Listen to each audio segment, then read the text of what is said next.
Okay. Let me know if the audio's echoing again. I hope not, but you guys let me know.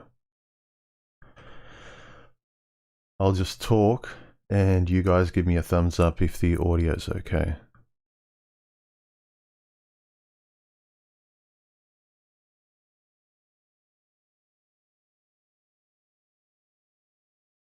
Okay. Can you guys hear me? Can you guys hear me? Okay. No echo. Can you hear me though? It's working. 1 1 1 1 2 3 1 2 3.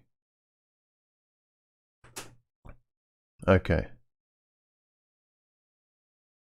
Yes. Finally it's working.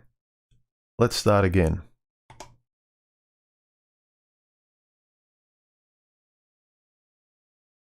All right.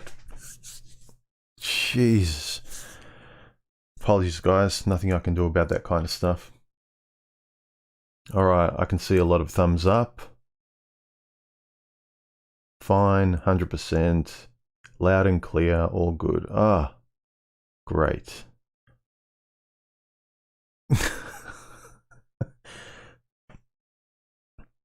Yeah. Do I repeat the questions again for the... No, look, let's just start fresh, all right? I'm not going to repeat anything I said. How is everyone?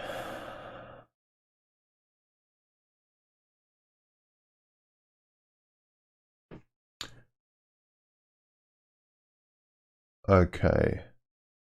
Yeah, if you asked me any questions in the last sporadic 5 minutes when I was trying to get this thing to work, just repost them, guys, on the stream. Make sure you highlight them with emojis or symbols or something, just so I can see them.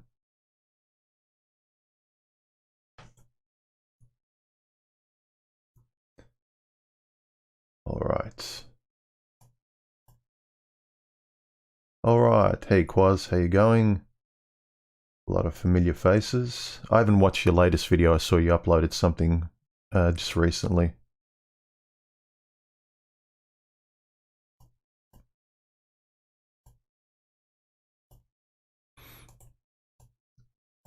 Michael said that I had fixed it on the second live stream, but apparently other people told me I hadn't.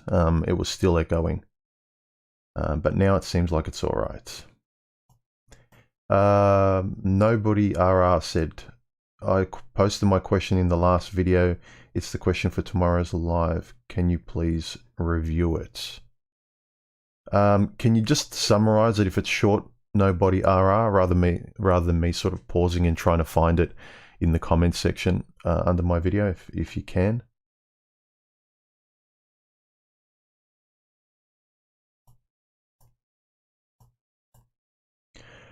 Quasimandias asks a question: is it possible to ask if one should be a hero without asking for whom? Well, that would suggest you're sort of taking the heroic mantle for yourself, then, isn't it? In one sense, but then you could be being a hero for other people and not caring, not asking for their permission. Because it's right, in a sense, a hero doesn't ask whether they can be a hero. A hero doesn't ask the people he's trying to help whether he's allowed to, whether he can. A hero doesn't ask whether he gives himself permission to live the life he wants to help himself, to help others, or whatever. But that's probably a useful question. This is the thing also, that sometimes the questions, the way we frame things, is my audio a bit too loud, guys? Is it clipping or is it fine? I'm going slightly in the red, just over. I don't want it to be too loud. Often how you frame questions for yourself, it helps something click for you. So sometimes I might read a line or come up with a phrase or an insight that finally puts everything in focus. But for someone else, it'll be, oh, that's interesting. Yeah, cool. But it doesn't really hit them like religion. So sometimes the way you phrase things can really help. So asking yourself, like Quaz says, should you be a hero without asking for whom? or without asking at all. That'd be another thing. Lucy Dreaming Tower says, question, what is your response to Jordan Peterson saying men need to take responsibility, or at 40s he will soon be non-satisfied? I generally agree with men needing to take responsibility, but then so should women. I think everyone needs to, especially today, to get along and individually.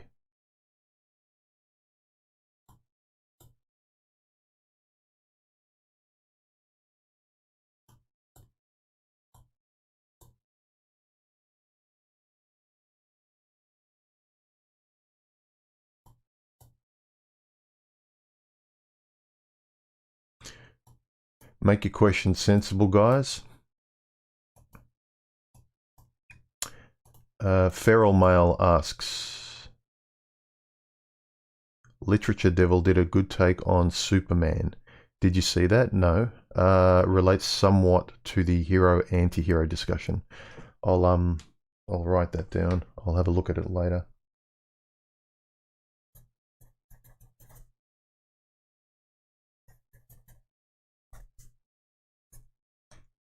My trusty pencil. Let's see if we can get this in focus.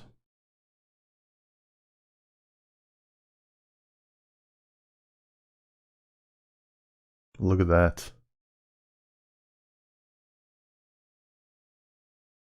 Anyway.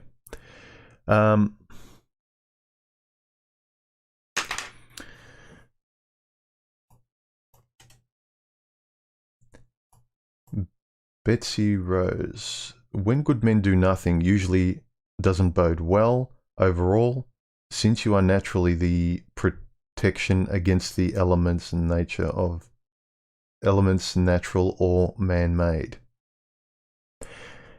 Yeah, men feel good about doing well for the world and others and so forth, but there used to at least be some respect and cooperation. Now it's almost this sleazy, malevolent kind of, can you either help me, and a man helps him, or a man does it of his own volition, and then he's laughed at as though, oh, you idiot, you helped me, you fell for it again. So there's no reward, no respect. Not always, but generally, I think there's a lot of men. It's not just marriage and kids, but across the board, there's this attitude of, we barely tolerate men, help us, but then you're still not forgiven, keep trying. And a guy with 2 brain cells to rub together says, it's not worth it. I'm not going to be around people who don't respect me or even treat me civilly. I don't need you to put me on a pedestal and put a crown on my head, but just treat me with a modicum of, base level respect, like you would anyone on the street, a polite hello, goodbye, excuse me, and so forth. But it's, the attitude to men and masculinity is really kind of sad out there, especially where that if masculinity wasn't there, the world tends to fall apart. There's more societal fear, I'd say, in a world with less masculinity. Okay, questions. Wet Palette Warrior, what's the difference between Uber Eats and Tinder? At least you know what you're ordering with Uber Eats. Yep. Yeah. You know what's being delivered. Spawn of Greatness, to my question, should you be a hero? He says that I say yes, be a hero, but afterwards just walk away. What do you think? Not necessarily. And there's actually a response, a comment that I'll probably show later on screen, where this is something that's been instilled in us. This stoic hero that expects nothing, that doesn't expect love, affection, a thank you, a reward. It's the cowboy, the hero that strides into town, fixes everything, and then just leaves in silence as though he wasn't there, as he wasn't a human being. So that's not good as well. So the dehumanization of a hero that's almost invisible. Like I see a lot of younger guys, they really like the fact in The Dark Knight Return where Batman says, I can take on all the punishment and all the negativity. I'm a symbol. I don't need to be a man. I don't think men do well personally to adopt that attitude where I can just be an icon, a hero, and I don't need to be humanized in terms of relating to me, in terms of cooperation. I don't think that's healthy either.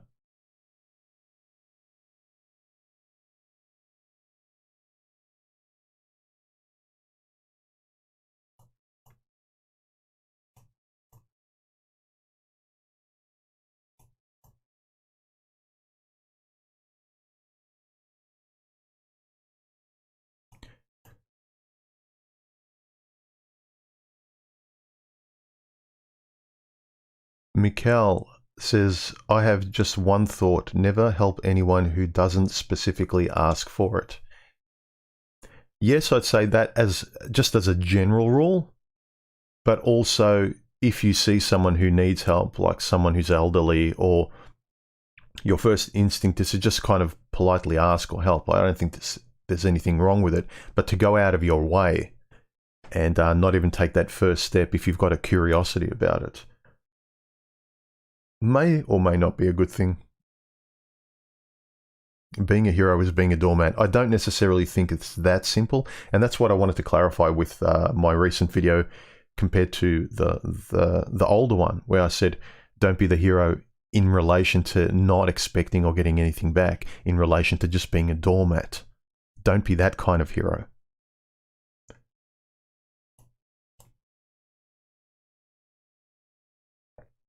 Bradley, is it a different feel in Melbourne with the easing of restrictions?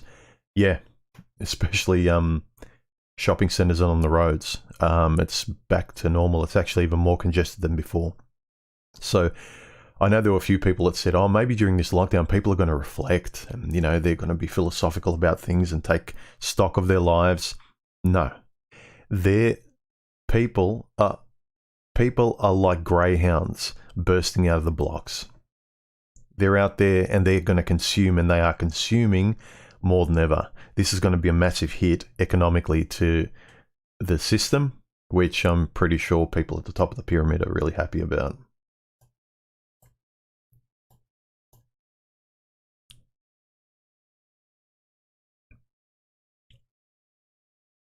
Yeah, hit the like button, guys. Help me out if you can. Don't base the like button on the first 2 failed attempts of this stream, though. Thanks for dropping in, some of you new guys. Grumpy Old Man, his question, do you think men appreciate heroes on a much deeper level than women?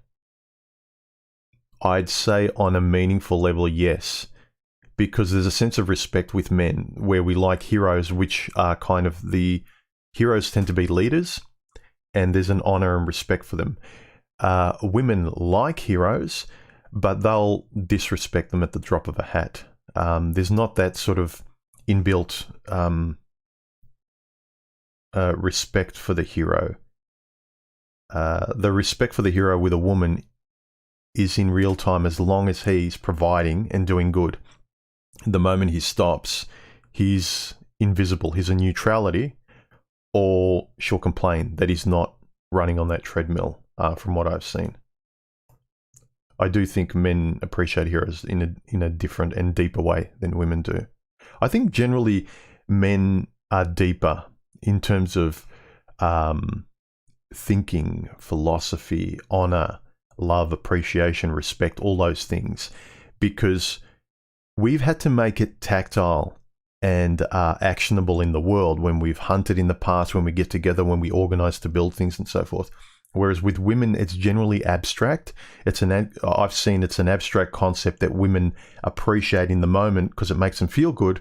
But the moment that moment disengages with the actions, like, you know, the man's not doing something, or, you know, there's something else distracting her, it becomes invisible. Whereas with a man, honor, trust, heroism, there's a real tactile sense of it in the world, because we touch the world. we act, we tinker with the world. We adjust the cogs in the world, and we do that sort of stuff. And so there's a direct connection through our honor and our virtue and ethics, and we see it implemented through the world in how we cooperate with each other, what we do, how we organize in society. Women don't. It's all kind of abstract. It's like they're watching a movie and it makes them kind of feel good. And then once the movie's over, it's click, it's over. What's new?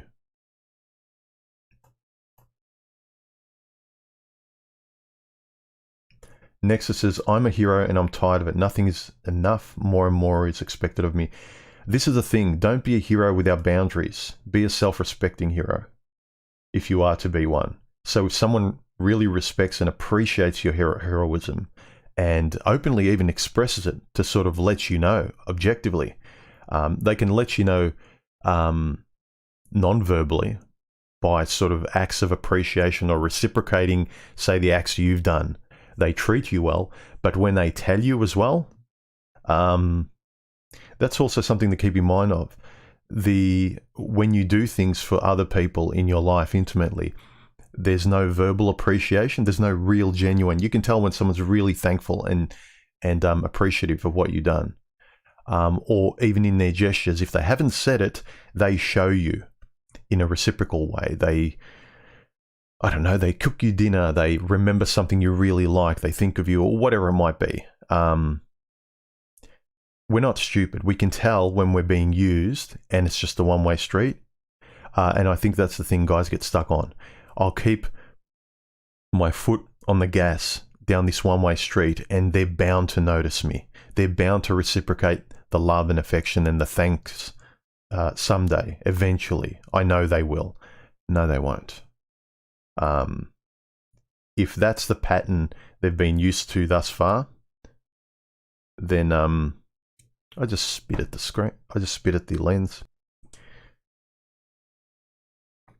Don't worry, I don't have any pestilence. I don't want to say that word, it'll probably get me flagged.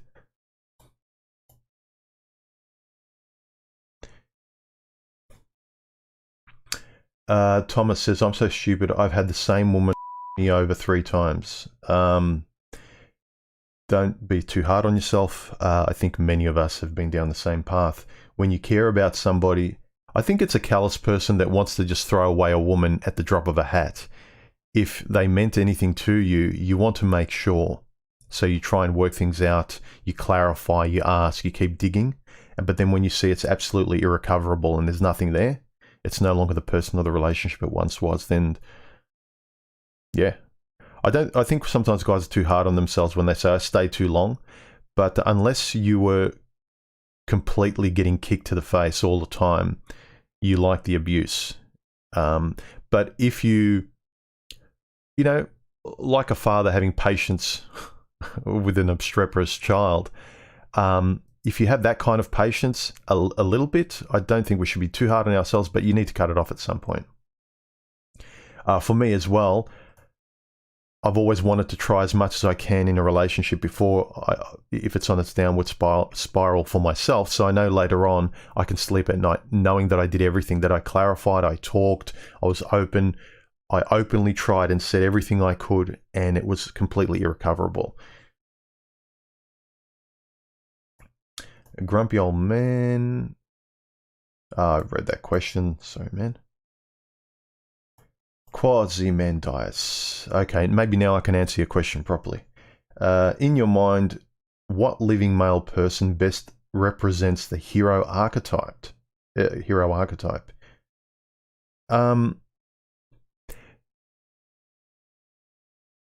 Living male in my personal life, because I think that's the best. Because I think it's instructive to when you have living men that you may distally respect. For instance, writers, authors, they're almost symbolically out there. They're teachers that you see as the greater man, the better man, someone you can be informed by. I think there's sort of the proximity of a real man in your life that is a mentor I think that's more important if you can find a guy in your own life. I know my late father, he embodied a lot, except for the concessions he'd give women. But in all other respects, his patience, strength, he embodied a lot of attributes of a stoic hero without being a doormat. Let's put it that way. I wouldn't extend the same heroism he did for women in his life. He had far more patience than I, but in general, I'd say my father was. I don't know if I probably did. I'm trying to think. It probably had a greater impact on me in terms of my character, what I will and won't put up with. So I embody a lot of his values and boundaries and things like that, and worldviews, but not so much with women, because my father would bend over backwards for his mother, his family, and they weren't worthy of it at all. He was really he really ate himself up that he could never do enough to keep them happy. And as an observer, I really, it angered me, because I could see it as a third party, not just because he was my father, but that he was such a good, strong man that barely asked for anything, yet there are these people that expected 10 times more, and they thought that he did nothing for them. So I think I went the other way. I was very clear on the reciprocal nature, whereas my father was just giving and giving, and parts of his life, he really gave more than he should to people that weren't appreciative, and who outright thought badly of him just because they thought he wasn't giving them enough. So my father, living, in terms of not in my proximal life, because my father's about the only person I can think of, other than people that aren't close or intimate in my life. I might have met one or two people, a couple of people, just in passing, acquaintances. But the rest tend to be authors, funnily enough, and a couple of people that I might have bumped into that I respect, like yourself and other guys. But yeah, I hope that answers the question.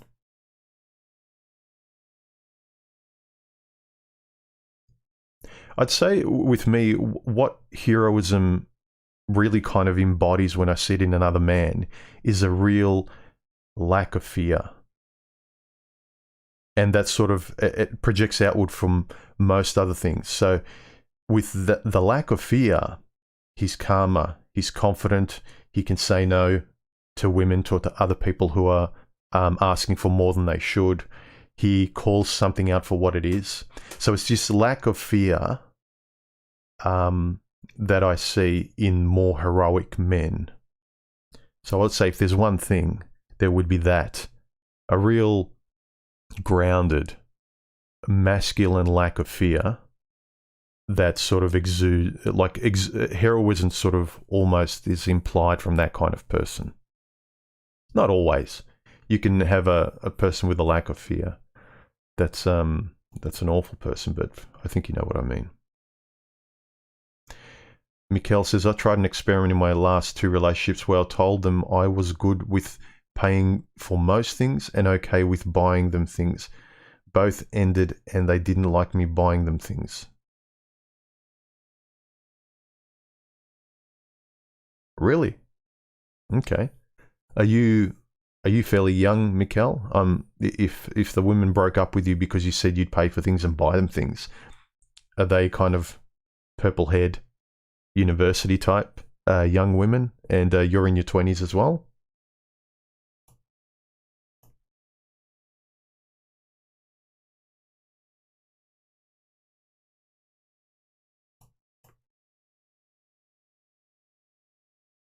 Oh, okay. Let's see. There's a lot of questions here I've missed.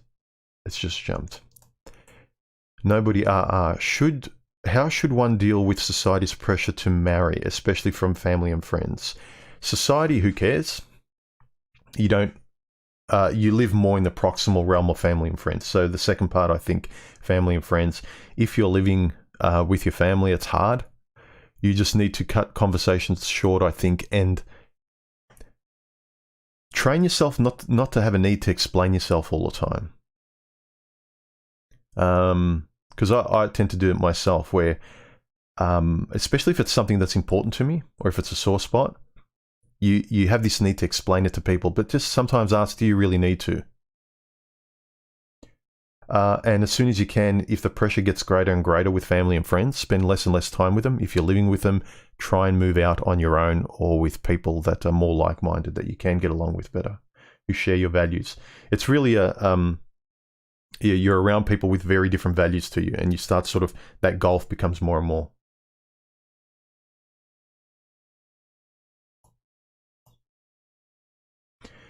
Vince, be a hero for your own life, not for a woman. Yes, be your own hero. Accomplish what you dream of as a child. Yeah, but for some men it's hard.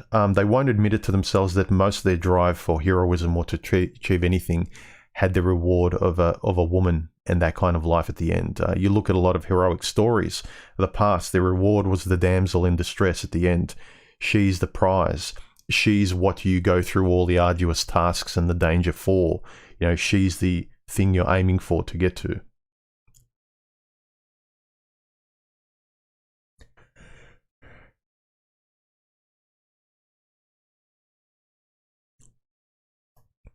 Hounds of Howgate. When you realize the reality of relationships in this day and age, did you have a transitional period where you struggled to reconcile your biological drives with the truth? Oh, yeah. I don't think many people have the light switch moment where they were completely a different person one day and they were another person another day. People like to romanticize that they can have a red pill moment like Eckhart Tolle, where you're a completely different personality and then you have some trauma in one moment and then you're a completely different enlightened person. I don't. 99.9999 recurring people, it doesn't happen to it. That's rarer than winning the lottery twice.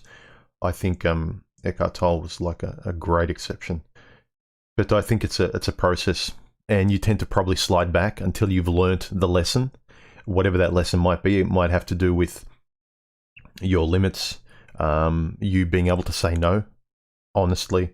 So for different people, it's different things.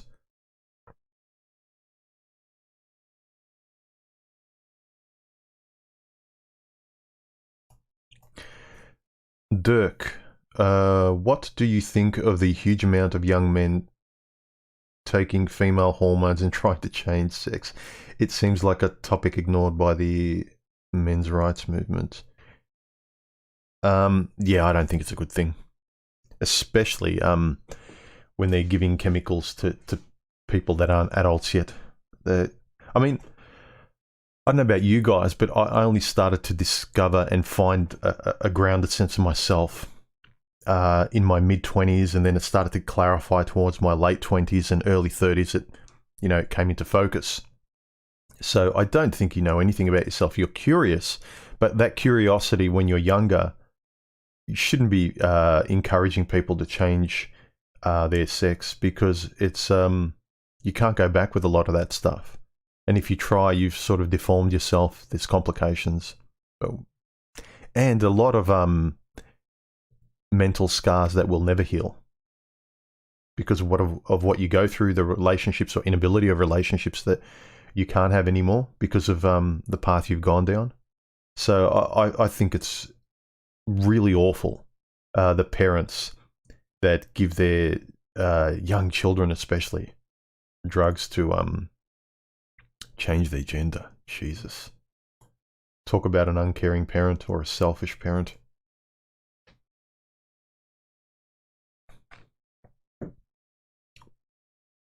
A hero doesn't take from the world nor other people. They are an effective actor. Aware, decisive, articulate, and pragmatic. Don't be the sacrificial doormat type. Exactly. Yep. Lucid Dream MGTOW, do you think young boys en masse will realise the truth of the feminist misandric system? Nope. I don't think that this kind of romantic notion of en masse, you know, MGTOW will go forward like an army. It's just a matter of individual men having the courage to realise the truth and work to kind of better themselves. You're not going to be handed enlightenment. You're not going to be handed the red pill realizations, the liberation, the light bulb moments. They click with you, but then you have to do something with them. You have to practice them. You have to implement them. It's one thing to kind of hear a line in the manosphere that sort of goes, aha, that makes perfect sense. But if you keep it hidden without saying it in the company of others or with women, in your interpersonal relationships, and actually talking and acting that way of the thing you've learned, it remains hidden. And then you can actually feel shameful because you're ignoring it. You know you should say something. You know you should be better, but you're not because you're too afraid. The efficacy of red pill stuff is really in the practice of it in your life, where you think it can help you, where in the past you felt lost or you didn't know why this was happening, and now you do, but you're still, to do anything about it. Vention, hey man, I hope you're doing better. He says, yep, those who are changing society want to get rid of generosity and loyalty. They are forces that they largely don't understand. Yep. I think it's also that the young today are very cruel, much crueler than previous generations. And so that kind of selfishness and hatred, and that it's not a self-serving, it's not a self-interest, it's a literal selfishness, where they want to put the boot on the neck of another, and they laugh at that, a cruelty that I don't think we've had as much as we do today with a younger generation, people online trolling and everything. And I mean, you look at the media, we give attention and airtime to drama, to soap opera, to people backstabbing, to people acting cruel, to people cheating, to people betraying somebody else. We're rewarding bad behavior, and good behavior is invisible. That's a troubling thing out there today.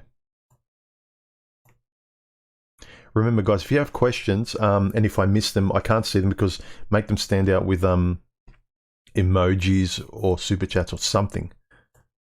So I don't mean to miss your questions, but I'm just kind of trying to skim through, because we've got 251 people on at the moment.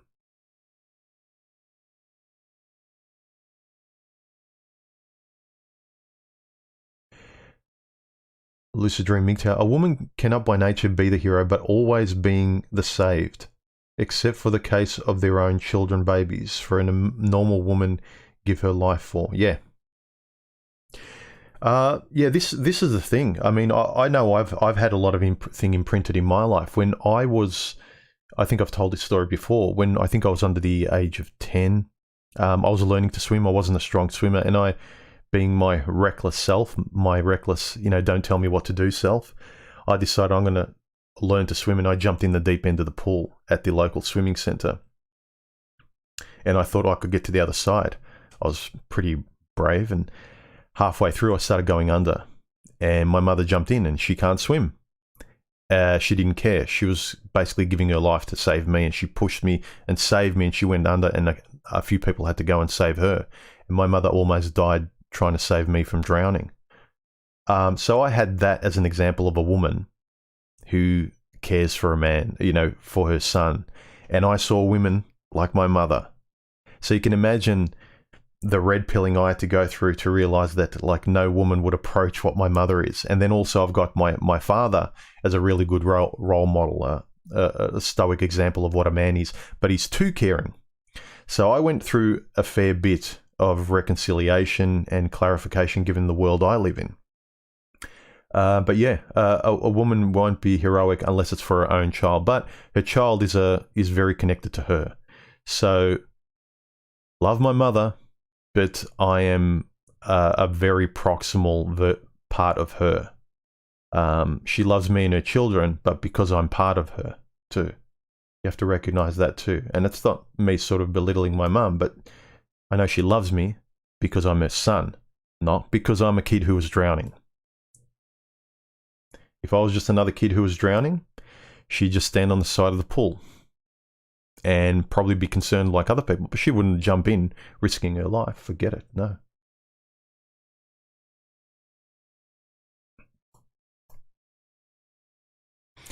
Adam says, heroes have become disposable, like a useful tool. Yep. Heroism becomes the expectation, yeah. Lucid Dream MGTOW, one should be a Batman type of a hero or a Superman Gina type of hero. I didn't even agree with the Batman type of hero. I was mentioning it before, but I think it got lost in the echo of the stream when it wasn't working. Thanks for the donation, Mr. Highway.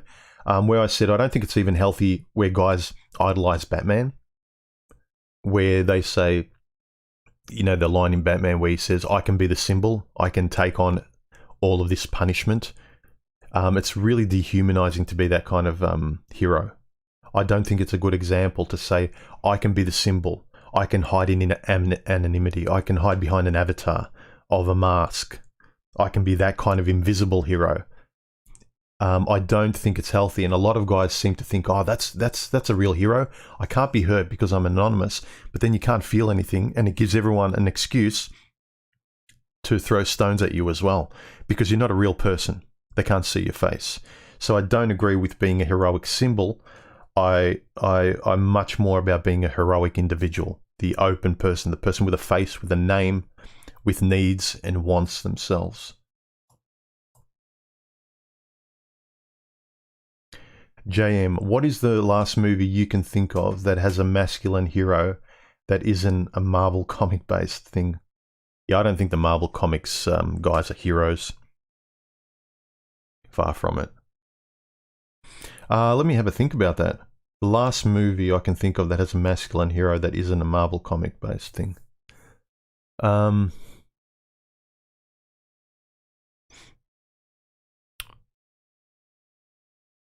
When I'm put on the spot, I really want to think about the question, but then I'm making everyone wait. Let me have a think about it, because I don't want to be glib in my answer, because it's going to seem like if I mention something, that's going to be the top of my mountain in terms of masculine character. Let me think about it. I'll get back to you.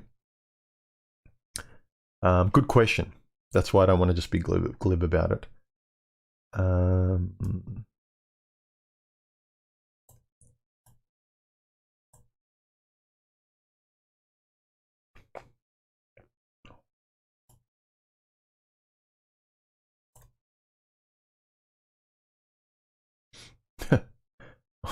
Does the very last scene of Gone with the Wind, when Rhett Butler walks out, that part, not the preceding parts of his character, that's a masculine guy?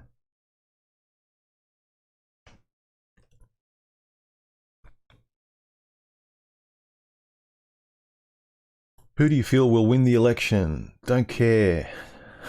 Sorry, CK. Doesn't interest me. To me, elections are just kind of mouthwash, you know, swished over from one side to the other. It doesn't really matter. It's the same thing. Dirk, women are usually looking for the next good feeling. LA says, mythological female warriors did exist. Yeah, mythological ones.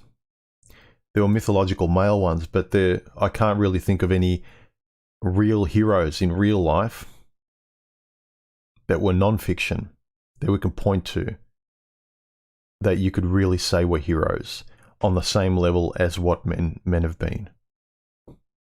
If you put a different standard to female heroes, if you lower it, like you tend to have to do with a lot of things out in the world, because men tend to objectively excel in anything out in the world, even heroism, then I guess you could, but generally I can't really think of any heroes in the real world that are non-fiction. I don't know anything about these political questions you guys keep asking me, like, you know, elections, civil wars, things like that, what'll happen in the future. If you haven't noticed by now, my channel's more a personal video journal of just philosophical musings about sort of how to sort of think better and do better in your life as a man, given the world.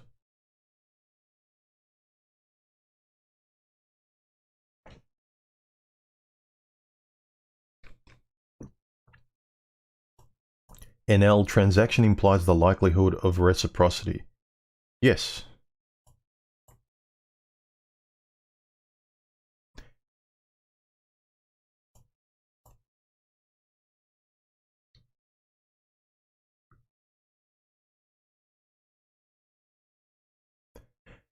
Feral male, being a hero for validation is being a hero for the wrong reason.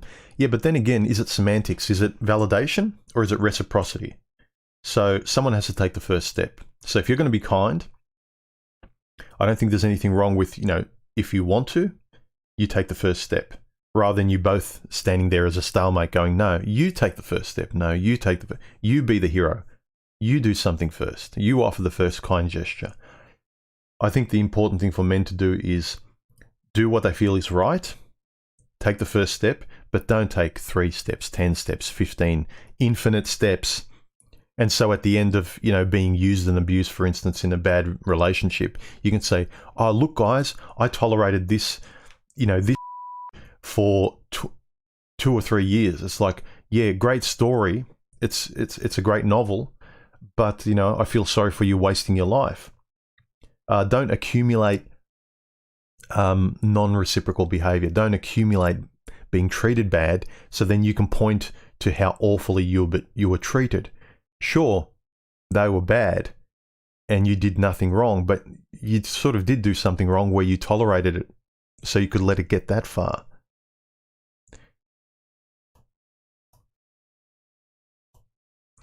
This is the hard thing with guys. You know, we gravitate to what is right and just. And so if we tolerate more and more and more, then at the end, when we do break up, we can say, aha, see, I was completely right. I spent enough time and tolerated enough, so you can't deny that this person was evil and I was good. But they use you. So, you know, did you really win anything? They won more time using a person, and you gave up more time getting nothing.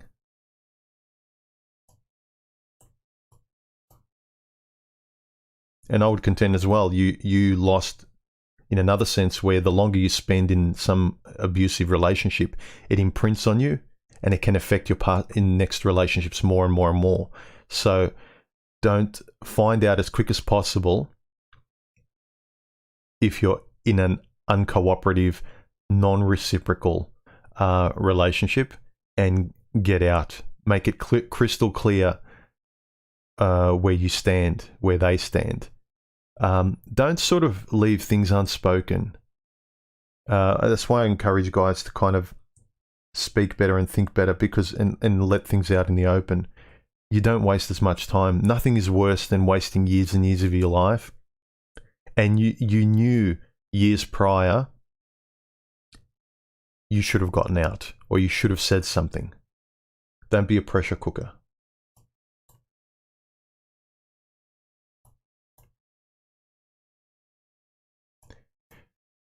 Lucid Dreamer question. Human, why do women have the so strong women own group preference and men are almost pathological individualists? And what can we do about that? Get men to think about themselves more. Think about how you speak. Men are too reactive with the world. You know, what do women want? What can I fix? So it's all out there. So I think the challenge for men these days, and it's a good challenge given that the times have changed very quickly. The environment's not like your grandparents. Learn to have some self-respect and be self-reliant, and recognize philosophically the need to be in reciprocal relationships, the need to have an honest and fair give and take between people. I want to do good, but I want to be treated well. I want it to be appreciated. Not that I need it, but it makes for good longevity. So I have no problem with doing and saying what I feel is right and doing it for myself. But if it's an empty black hole, then I'm wasting my time. Because, you know, you want to play a tennis match where someone hits it back over the fence and the game continues. If you're just hitting the ball over the fence, running to the other side, grabbing the ball, hitting it over again, the other person's on their iPhone and not playing the game and ignoring you, don't waste your time. Make sure you make your questions stand out, guys. Put symbols there.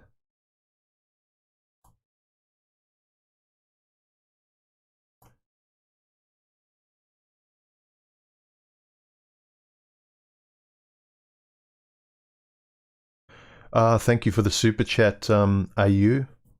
Very much appreciated. Happy Halloween, friend. Let's lighten it up. Best human Halloween moment. Best outfit you've worn.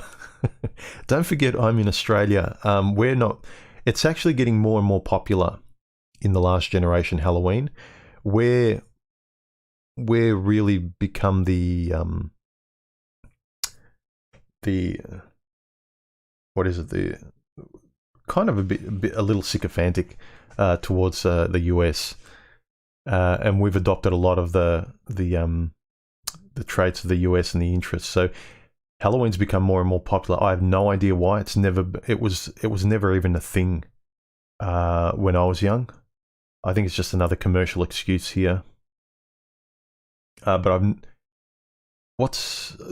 From my memory, when I was younger, when I did partake in it, once, only because a couple of kids did it as a joke, but it wasn't what it is today.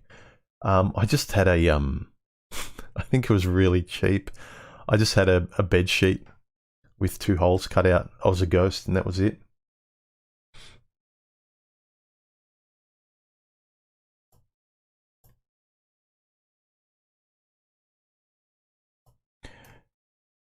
Political questions, guys. I'm sorry, I don't have anything to say about that. Not really that interested between those two personalities, because it just seems to be about personalities. And politicians, even if they say they're going to do something, once they get in, they relinquish on their promises anyway.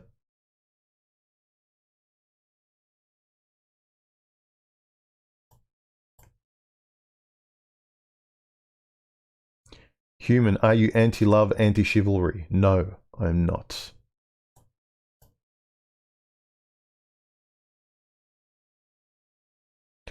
Anthony, I also feel you're mistaking your dad. He sounds like a people pleaser. Yeah, he was a people pleaser to a large degree, but he had a lot of heroic traits as well.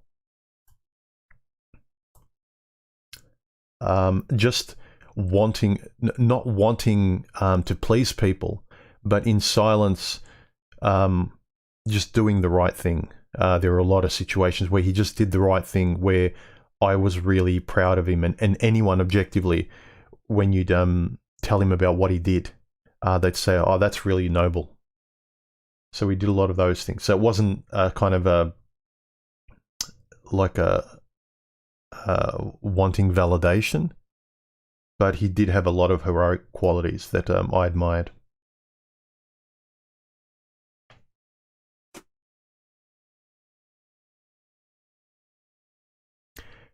CK, heroes no longer exist in 2020.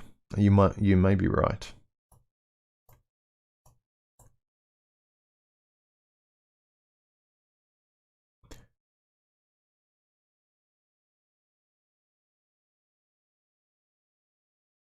Let's go through some responses to the last video.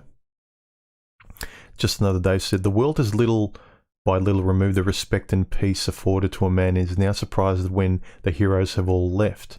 I noticed that there was a major shift when I started watching the stories that modern ones came from. One of the major changes I noticed is that when people started calling the people who sacrificed for ungrateful people true heroes. Yeah, That's really troubling.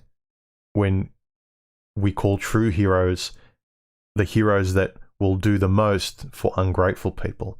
So instead of the knight that saves and marries the princess earning a kingdom, instead today a true hero would ride off into the sunset and never ask for anything in return. Anti-heroes are a societal response to when men first started learning that people did not deserve to be saved anymore. That's a really good insight.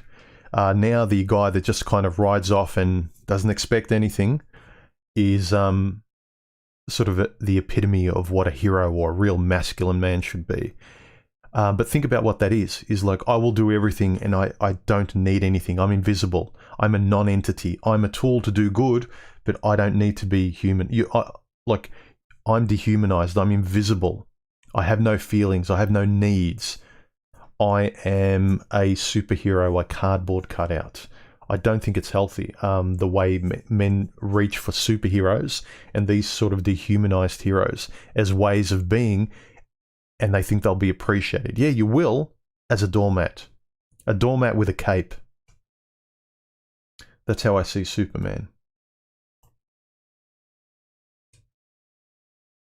Any more questions? Mr. Negative. The Joker was a 6 out of 10 movie, which is seen as a 10 out of 10, when most movies these days are 2 out of 10. I agree. I posed this sort of, I asked the question, did everyone else think the Joker was average or below average? I really was underwhelmed. I did not like that film at all. I don't say I hate movies that often, but that's approaching on. I really dislike that movie because of the subtext, what it's probably teaching young guys in terms of like an archetype to be, like the victimhood, and how the Joker at the end gets applauded by the public, and he was nothing to applaud. He wasn't a hero, but he was applauded at the end as though he was. I didn't like it at all.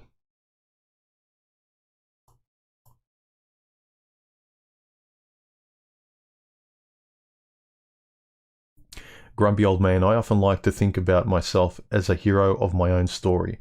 Why women see that as being childish, call me Peter Pan, demand to finally grow up. Yeah, because you're not being a hero for them. They like you being a hero for them. Again, that's why I wanted to clarify the older video, don't be a hero. Don't be a sacrificial hero where you expect nothing. You don't, where your version of a hero is to give and get a pat on the head, or not even get a pat on the head. Yeah, you should do good, not because you're going to get a reward, but also you're going to be used if it's a one-way street, because the world is full of people that are happy to use you and put their hand in your pocket and just take and take and take.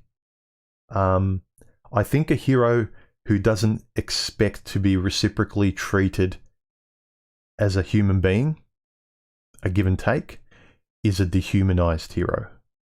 Don't be a dehumanized hero that doesn't consider themselves a person with needs and feelings and desires and the need to eat and the need for warmth and comfort and conversation and understanding and things like that. Don't dehumanize yourself to the point of being just an archetypical hero. Be a very human hero. I think your life will be better, because if you kind of try and live as an archetype, you're always living out there and you're living symbolically as a strong man, but not personally as a strong man.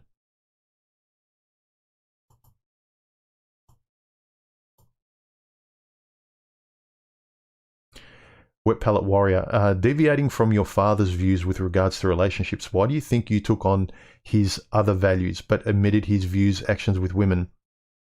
I ask as my upbringing was similar. I just objectively, as an observer to my father, I saw how good of a man he was and how unappreciative some of the women in his life were. Whereas there were no men in his life. He had such great friends till his dying day. He was respected in the community. He was always trusted. The men treated him really well, and had a relationship with him which was commensurate to the way he acted, his honorability and the kind of man he was.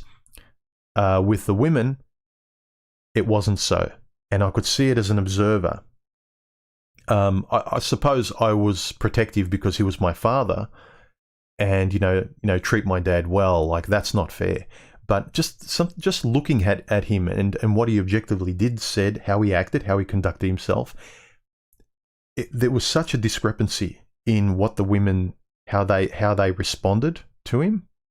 They didn't have to kiss his feet, but they thought he was objectively acting here and presenting himself here, but the dissatisfaction from many women in his life was down here, as though he was a different person. It's like, are you making up my father in your head just so you can milk more out of him?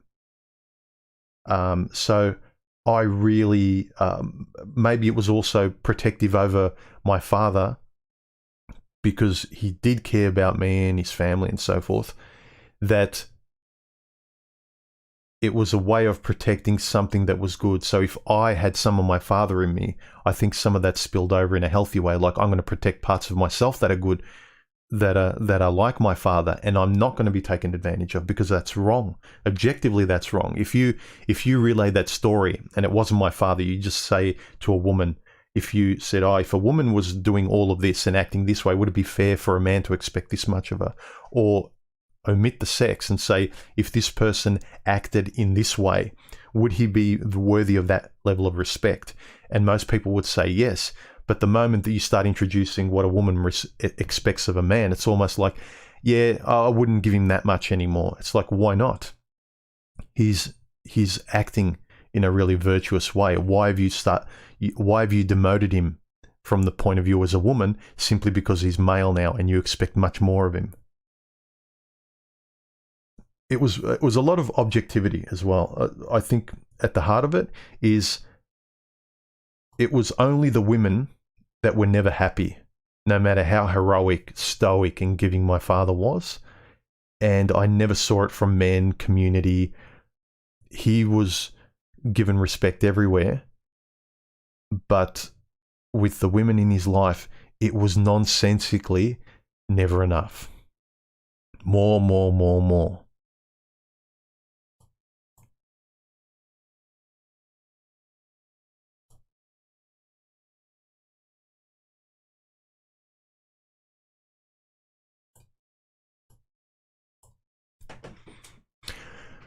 Oh, okay, the comments just kind of flicked up.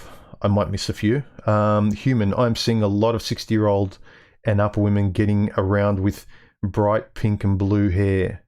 What's up with that? Is this some type of I am still hip attitude? Yeah, maybe. This is from Sean. Look, all of us, if we want to make the most out of life, like, I'm getting older, I still want to maintain my health. I read.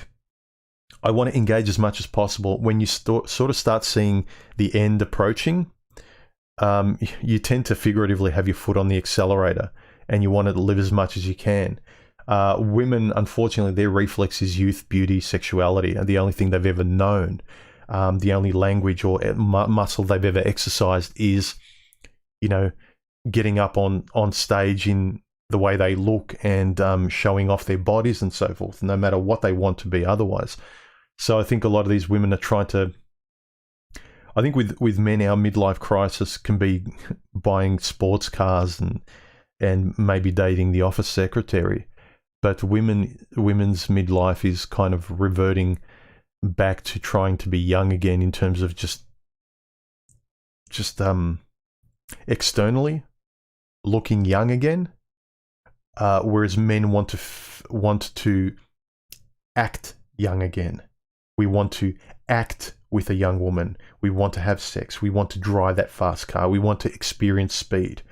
Women just want to look young again.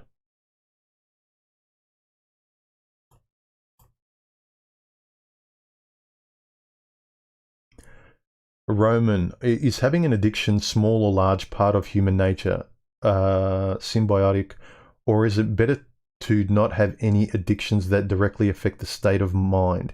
Is being sober a hero standard? Maybe, maybe not, because I can think of things like my passions that you could call them addicted, but they always give back. There's a reciprocal nature. So if you're addicted to something that's not necessarily destructive, but enriches your life, always gives back to you, plays tennis with you. So when I sit down and I read, it might be hit and miss, but most of the time I'm informed, I grow, I think, I learn, things like that. When I write, I learn about myself, I get better, I refine myself. So there's always a growth aspect. So whatever you're engaged with or with who, it's a good indication of whether there's a back and forth, whether you're growing and you're informing. You know, am I talking and adding and giving to their life? And am I learning and are they giving to my life? Are we enriching each other in that type of relationship? You know, everything in life, your hobbies or with people, if you're mutually enriching each other, or at least the other person is not taking from you and not demanding, I think that's a good baseline. Once it starts going negative is where you got problems. But the more you can think about this stuff, the better, I think, without being too neurotic about it. LA says, do you think the modern woman is a psychopath? The extremes, yeah. I think generally what you could say is the modern woman exhibits, almost all of them, traits of narcissism. Because if you look at the hallmarks of narcissism, it's kind of, it's all about you. It's a very solipsistic view. And from most women, society used to kind of keep boundaries on it, but now it hasn't changed. You have to ask women out. You have to get on your knee. You have to keep trying. They can be passive and mute on the first few dates. They don't have to reveal themselves till later, if at all. So that kind of, I think there's a baseline level of narcissism that you could sort of cast on the general nature of women, especially when mating and dating. Not so much sociopath, that's kind of going to extremes. Certainly if a woman starts acting like a bunny boiler, then yeah, sure. It's not always a binary or a label like that always suffices, but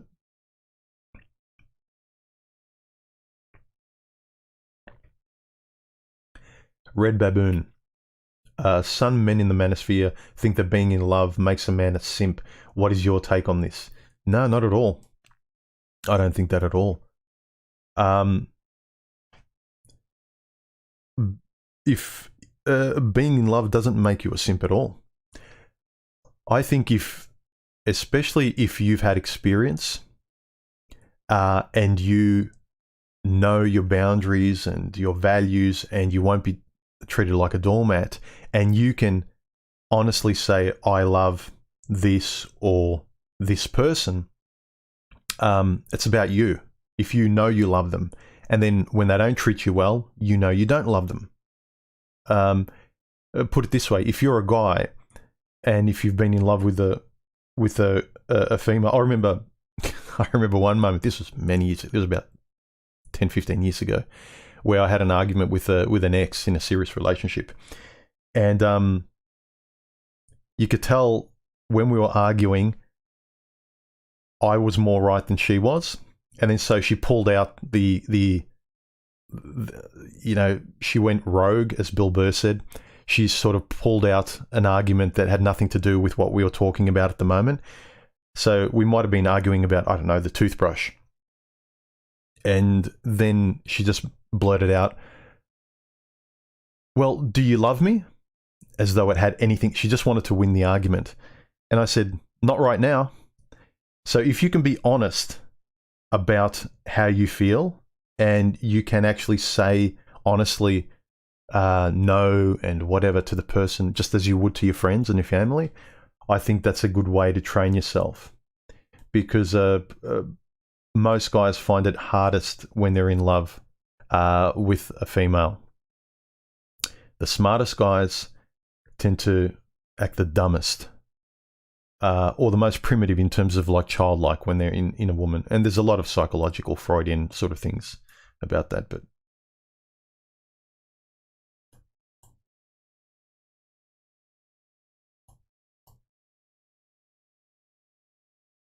Brad, yeah. says, put the thumbs up and support Humans channel. Yep.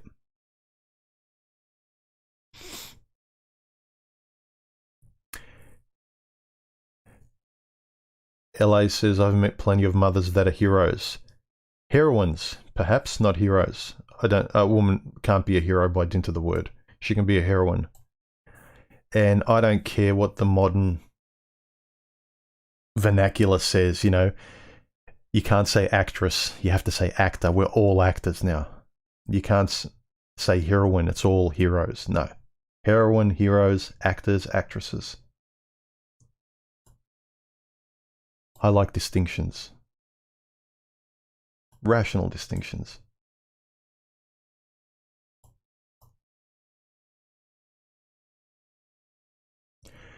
Nobody RR says, why have women been seen as the prize when historically men are protectors and providers?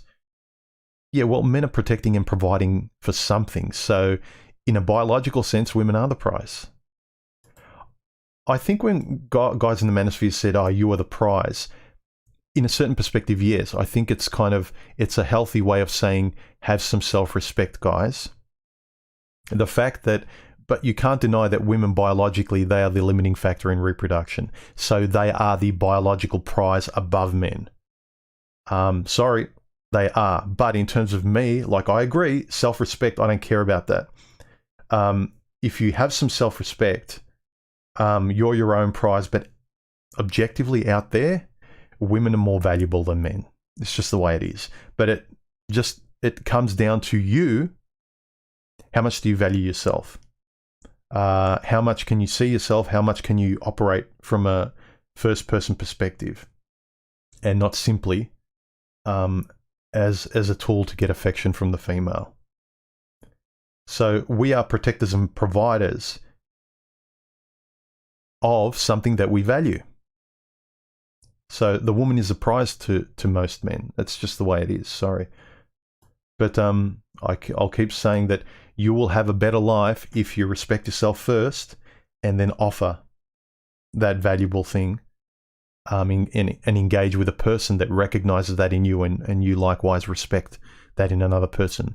Treat the other person in a way... The golden rule is so good and simple. Treat people the way you'd want to be treated. Be expected to be treated the way you treat other people too. We give a pass to women we like.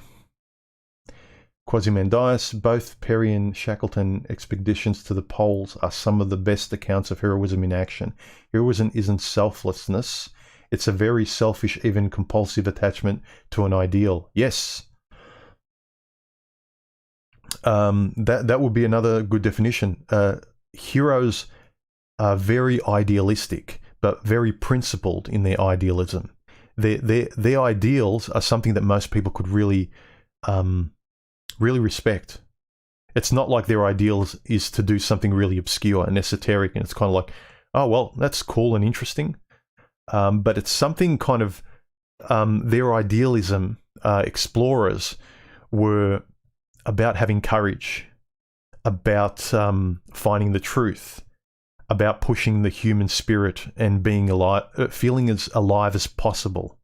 And a lot of people can't kind of quantify or articulate it, but at the essence, those heroic and selfish aspects of you, and the degree to which you can feel alive, is a good factor in sort of seeing how heroic you are. If you're in a relationship where you just say yes to someone who's treating you bad, how alive do you feel? Or do you feel like you've been crushed like a bug? Do you feel smothered? Do you feel suffocated? Or do you feel elevated? You know, are you living life? Do you feel like Pepsi on ice? Or do you feel like you're drowning and everything's black?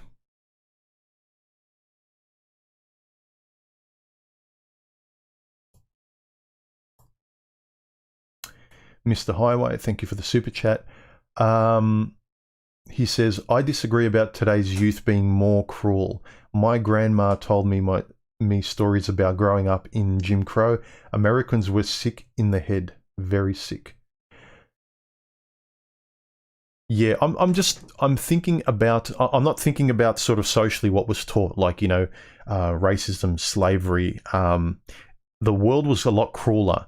I'm talking in terms of proximally in your family. You would respect your intimate world, your proximal world, like your friend, your family, because you knew without them, the dangerous, cruel world out there would be getting you a lot quicker. So you would respect the people around you, the people you cared about a lot more, and they would likewise do the same to you, because that's all you had to count on. Now we do the opposite. We discount. We don't look at our proximal lives. We don't look at our health. We don't look at our the hygiene of our own proximal life, and we care a lot about, the whales, the environment, politics, what's going to happen in 5 or 10 years. We don't care about what's important that's close to us, the people in our lives. I think the people that mattered in our grandparents' lives, they cared about them to the degree that they could be cruel to others, which wasn't really justified. Like, to protect my family in the past, I could kill someone without much thought, but I'm doing it because of my family. In a perverse way, you're really valuing your family or what's in your life. You're protecting it a lot more. You're not doing it well in terms of like respecting anyone else's life. I agree, but I was just talking about that aspect. That kids were kept in line because you, as a parent, you would try to keep your world orderly because the world was more chaotic and cruel. So you'd try to make your world a paradise as much as possible, and make sure the woman you're with and the children you're with all behaved well and knew their place, so your world could survive tomorrow, could be efficient and hygienic. That was the aspect I was talking about. I'm talking about the cruelty today when you see the way people interact online, in public, how much they laugh at someone getting hurt, things like that. Don't get me wrong. I'm not saying that also back in the day, in our grandparents' day, everything was great. There are a lot of things are a lot better today. But there are some things we've lost too. Feral Male says, my old man taught me to swim, push me into the deep end and telling me what I should do next. Sardonic smile. Females view their children as an extension of themselves. I agree. That was my sort of account of my mother saving me. I'm grateful. I love her, but she wouldn't do that for anyone else's child. Not even think about it.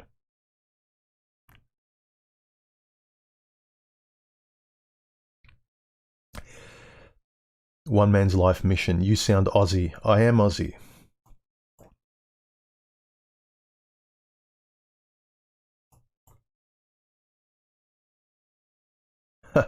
Armored Ghost. Crew necks versus V-necks. V-necks, although you wouldn't tell by today. Wolfgangs, thank you for the super chat. His question is, should men be anti-heroes? No. The people who don't blindly walk into the slaughterhouse for a pat on the head and are not too cold to be considered monsters. Yeah, I don't like the extremes. I would say if you had to pick anti-hero or hero, the hero is a better one to sort of lean towards. But again, there are standards by which you'd be either one, I'd say. But I think the hero tends to be a healthier one because it's more engaging with the world and other people. It's more noble, even self-noble.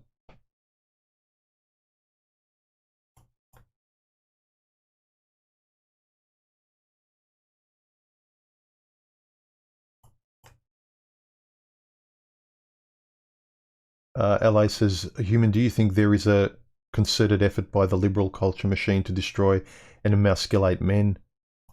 Yes. I don't think they get together. They're not a cabal where they get together and plan things out.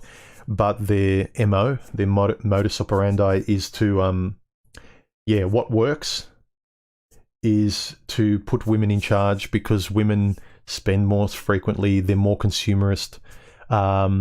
They lubricate the financial system more, putting them in charge, break things more often. Women are less efficient. They're more in the moment. They're more emotive, so they'll impulsively buy. They'll make decisions impulsively. They won't sit and think. And so a lot of mistakes happen.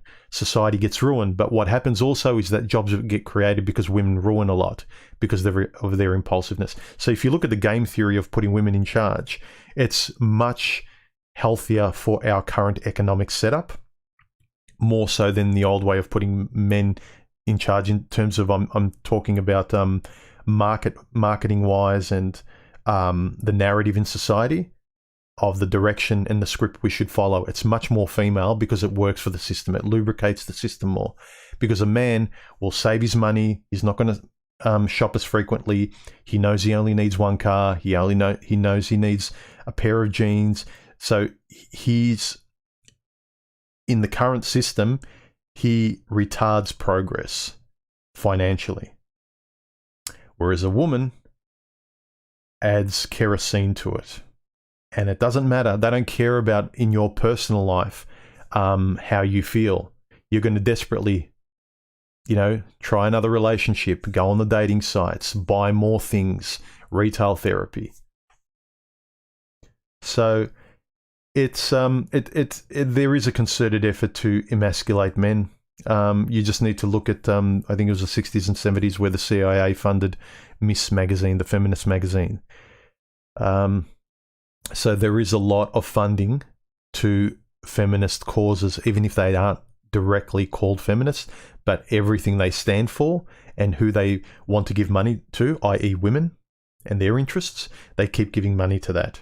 Whereas men tend to be left on their own because men don't make money for the current system the way women do in terms of frequency and volume.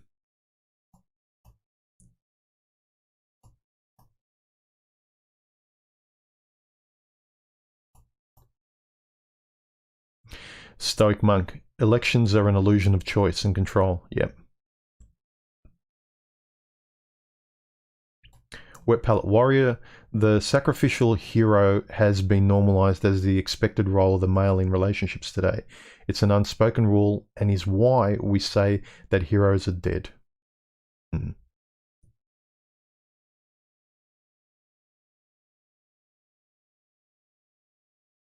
Boffin, how are you, man? His version of the last masculine movie he's seen is True Grit. Yeah, I'm just trying to think of a masculine movie I've seen. Swept Away. That guy was pretty masculine when he was on the island. Although he wasn't as masculine off the island, which is telling. That says a lot.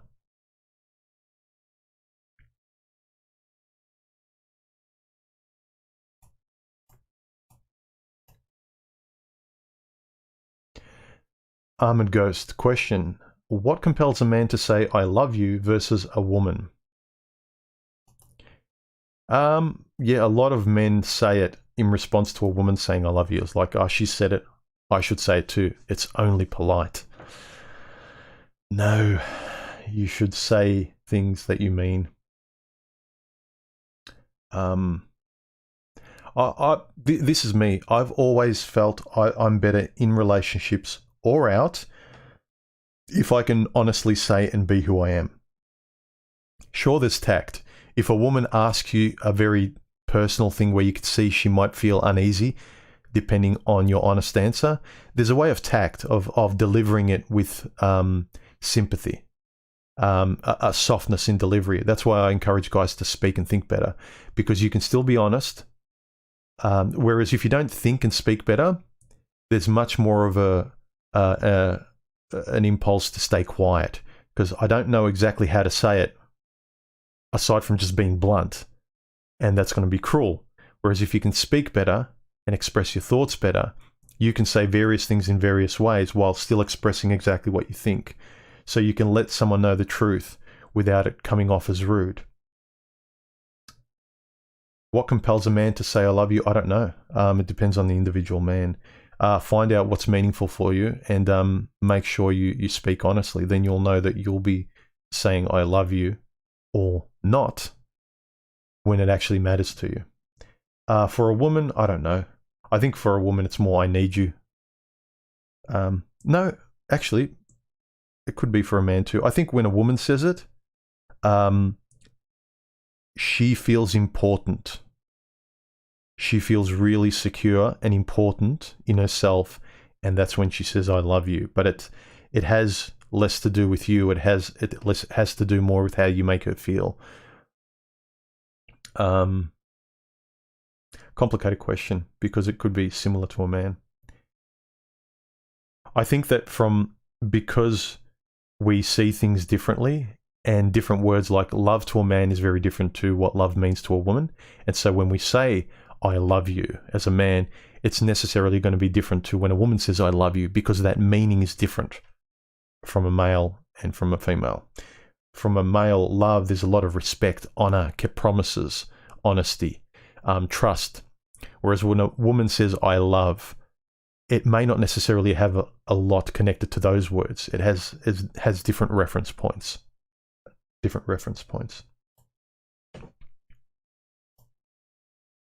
Brad says Rambo, a masculine guy. Not as masculine. He was kind of really, really soft when it came to women. But yeah, the explosions and stuff, maybe. Yeah, okay. Stallone, I think there's also a reason, touching on Rambo, there's also a reason why so many men and women probably respect Sylvester Stallone and his roles. He's a very masculine guy. What he portrays on screen, even say for instance from Rambo, the soft masculine character that still has a lot of strength and can control his violence, and someone you can, there's still bits of him you can be proud of, all the way to Rambo or in the Expendables. The characters he plays, you get a sense of what Sylvester Stallone respects and how he sees a man. So it's kind of telling that most people will point to Stallone and say, yeah, he's masculine. His roles are masculine. And there's a lot of other actors that you think, oh yeah, maybe, maybe not. I don't know.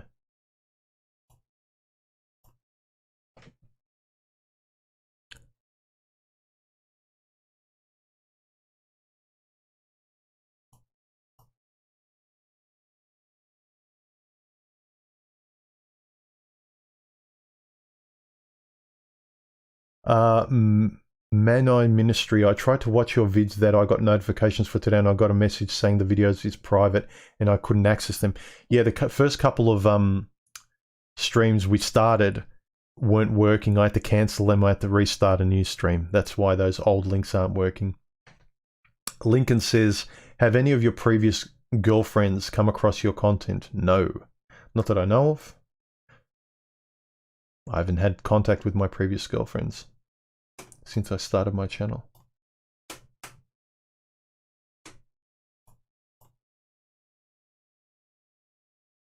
Armored Ghost, how pretty would Rambo's wife be? 6 to 8 or 9 to 10? Well, like I said, in terms of the respect most people have of Stallone, take a look at his wife. Yeah, they're both older, but he married a model.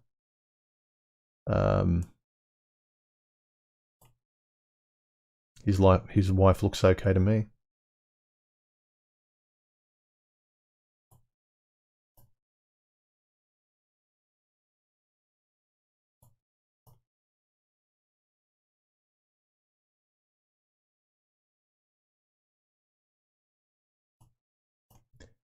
Brad says the problem with discussing politics these days is you could lose half your subscriptions by picking one side.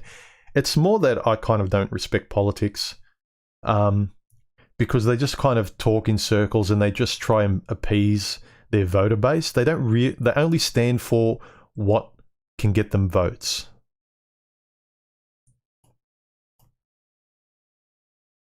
And it's always changing. It's such a moving target. It's something you have to keep up with all the time. I don't have enough time to have that as a hobby.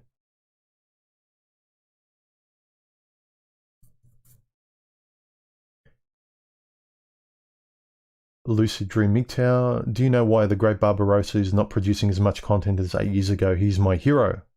I think he's gone his own way and he's doing his own thing. I think he's hiking, he's taking care of his life, his health. He's just,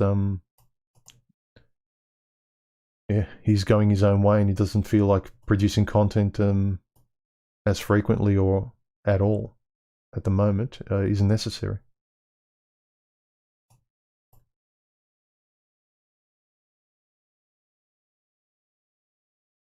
Let's see another question. Crypto says, as a man, I was taught growing up, be courteous, well-mannered, helpful, open doors for women, etc., while living in environments wrought with emotional and physical abuse. Now my 50, single, no kids or family, looking back on when I was helpful to women, I see that no good deed goes unpunished.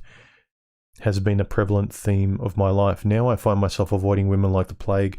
When I used to smile and say good morning, hello, or open a door, I don't want to feed the monkey, so to speak. Is this a Pavlovian response or once bitten, twice shy? Could be all of it. Again, the sort of one thing I've noticed is when you get older, you start to simplify your life.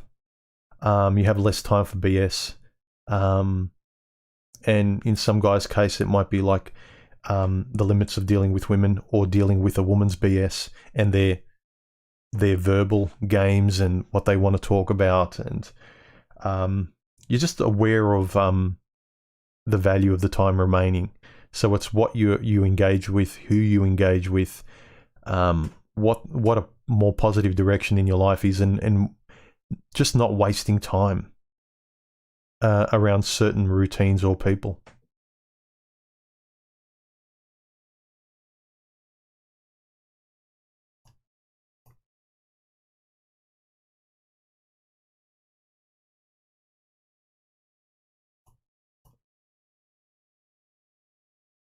Hounds of Hellgate. Thoughts on practicing the hero's journey in real life, as in no price at the top of the mountain, a woman often, but that the real prize is the struggle itself and what can be gleaned from that. There tends to be something that, the destination isn't important, but there tends to be a destination. Otherwise, you can always be rudderless and going off in a million different directions.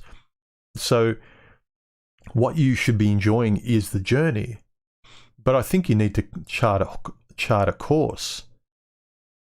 I mean, anything you do, if I write a piece, if I produce a video, I just don't start stream of consciousness writing and let it just go anywhere and just one thought goes on to the next. It's just kind of, you wouldn't be able to title a book a video. If you start building a cabinet and then you start first cutting the first bit of wood and then you decide, I want to build a seat and now I want to build a go-kart and now you'll never get to build anything. So I think having a distal destination that only serves as a calibrating factor, but the importance is the journey. Like, otherwise you're sort of never experiencing anything, because you'll never... Too much importance is given to the target, the destination, I think. And so you're never enjoying where you are, but also you need a target to be on that journey, if that makes sense. So you need a destination, a target. It may just be a placeholder, really little importance, but at least it allows you to go on a journey. For without a direction, a direction to head, your target could just be, I'm heading north. But you need something by which you can enjoy the journey. Otherwise, I'd say you're not going on a journey. You're sitting still and you're constantly just kind of pointing left and right and you're starting from zero over and over again.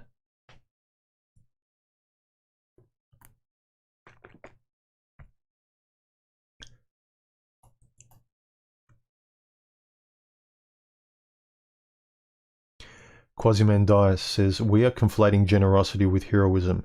They aren't even remotely the same thing. Interesting. Yeah. I mean, sometimes I might use the wrong word as I'm sort of stream of consciousness expressing my thoughts. But a hero to me is very personal. And for me, a hero, his generosity comes from his cup spilleth over. That's where the generosity comes from. But I wouldn't say that generosity with, in terms of heroism, is the first point of call. Like, I will be generous. I will recharge everyone else's battery while mine are flat. I don't see that as a hero. Boffin, good evening. Good evening, man. Are you saying good night or hello?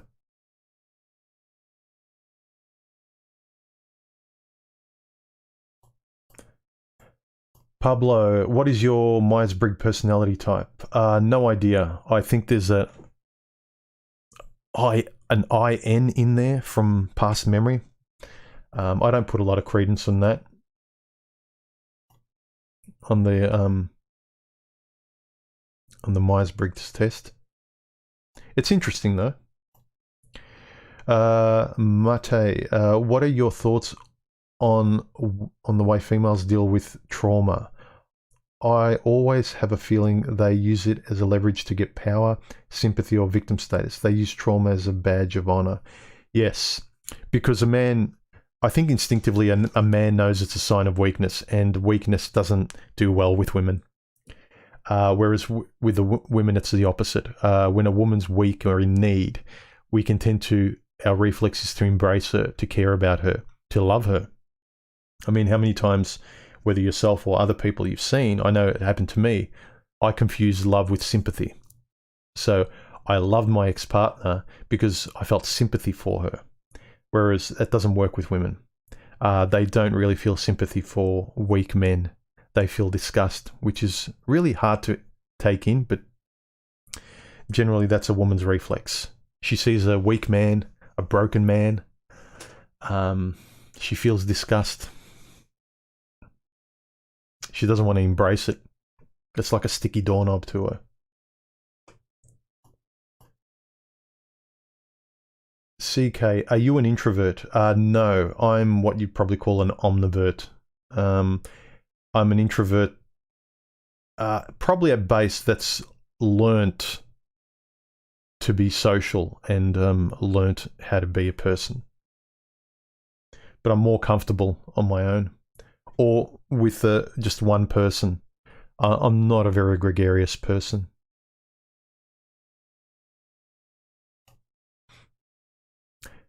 Dan says, who is the strongest sex? It depends on which topic you're talking about. When it comes to the sexual dynamic and the mating sort of thing, it's women.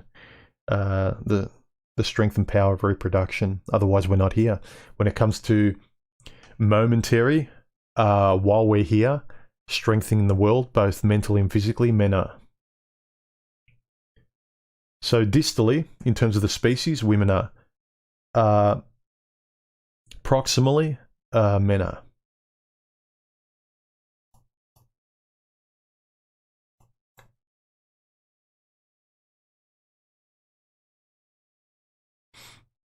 Yeah, Wet Palette Warrior offers something to Quasimandias. He says it would be a good video to do extrapolate the differences between generosity versus heroism. There's a video topic for you, Quas.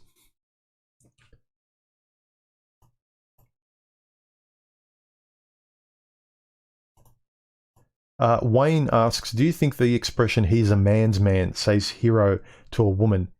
Yes, in a way, because women, it's like another level of respect they can add, or another level of semi-certainty they can add when she can see a man she respects, but then if other men respect him as well, that status adds a lot to her liking of that man. There's a saying that all women like men that other women like. So they do well with the status or the perception of other women in terms of what women think of them.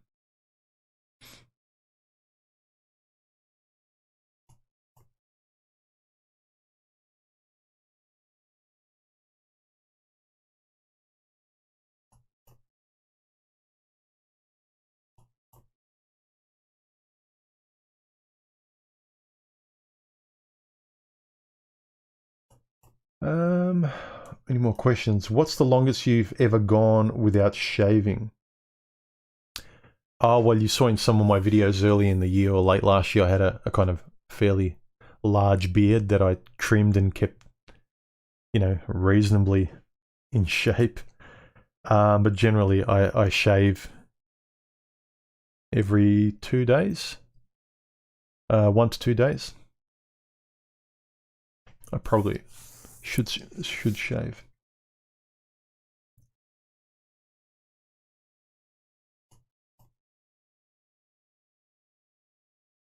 Another question. I think many heroes of today's world end up being the anti-heroes because the exhaustiveness of today's standards of heroism are much harder to bear. Not falling into either trap seems to be the way to go. Give as much as you can, but not if it takes a lot away from you, as that will surely leave you feeling weak and unappreciated, and that's just not going to leave anyone in a pretty place. Yes, I agree.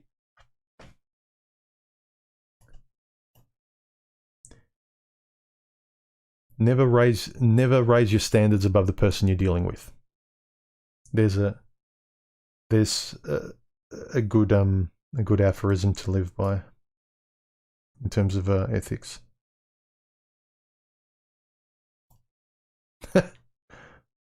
Boffin says, I think the Joker was a member of Antifa. Yeah, a lot of politics are put into movies, just sort of even slightly. Yeah. That's the other thing. I remember back in the day when movies were better, politics weren't overt. And if they were cartoonish. Like you look at Raiders of the Lost Ark, the Nazis were cartoonish. Even Star Wars, the villains were cartoonish. But there was a really good storyline. They were an archetype, but now they're literally force feeding you politics, and they're selling you things on screen. There wasn't the type of manipulation. The entertainment value and the story in the past was the heart of the movie. Now the heart of movies and even art, you see in Academy Awards, it's no longer the quality of the movie or the story. It's if it's attached to some political thing or a cause, or if the person was a third world person, they went through a struggle, the director went through hardships, they will get preference. I know here we have an Archibald Award for painting in Australia. And the latest one won, and I personally think the painting was a bag of crap. Have a look at it, the Archibald winner, but it won because the person painting it was Aboriginal, and they painted like an Aboriginal painting about racism. And the quality of the work in and of itself, it needs to be wrapped up in a story. We're getting into performance art.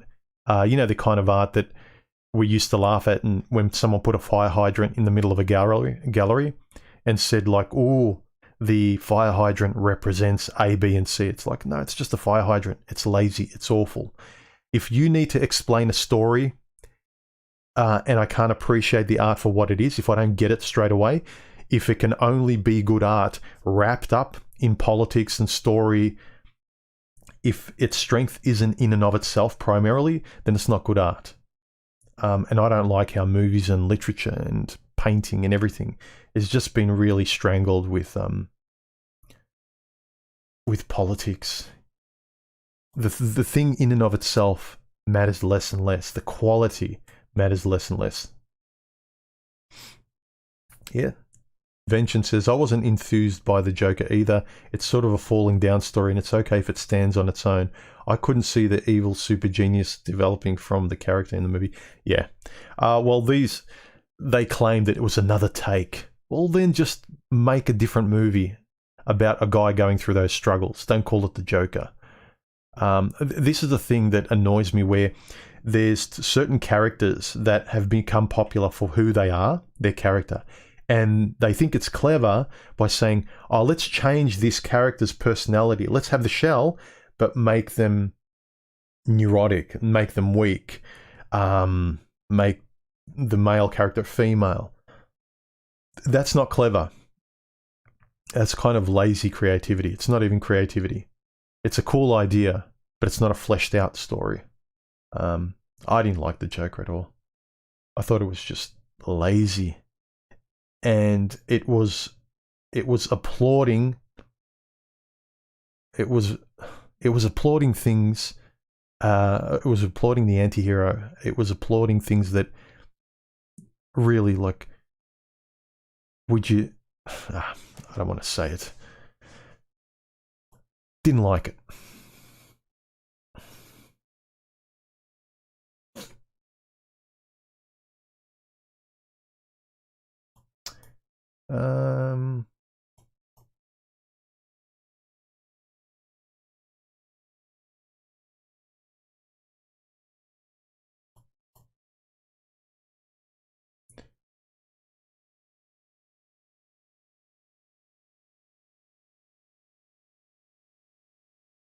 Could MGTOW content providers be considered cultural heroes, risk-taking idealists? I think that's stretching it. There's a level of safety. We're engaging sort of distally. It's not like you're in front of me. I think real heroism is in the real world, where you can sort of risk your mind and your body. You can risk a punch. You can risk. Back in the past, our parents used to protest. They used to protest on the government. You put yourself on the front line, not just an icon or an avatar of yourself online. Eos Logos, what's your opinion on language games?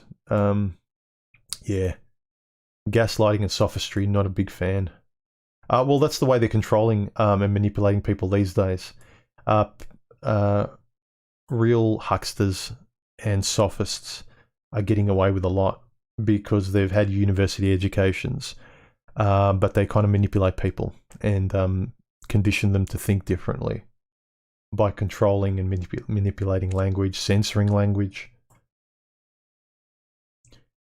Okay, a lot of the comments have jumped. Brad says you guys should check out Human's music channel if you haven't yet. Yeah, have a look if you're into music. I haven't updated for a little while.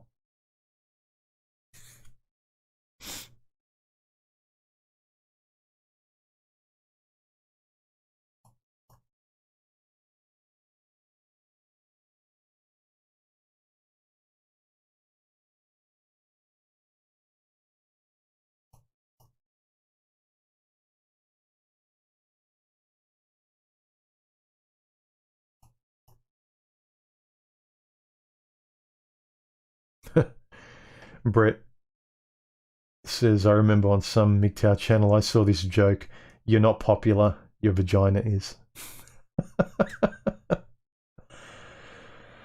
That's funny.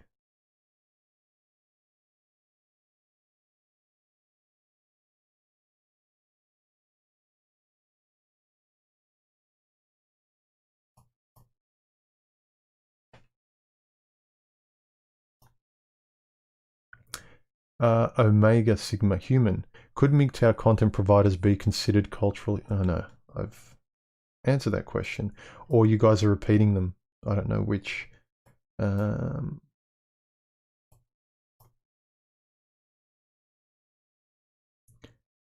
let's try another question.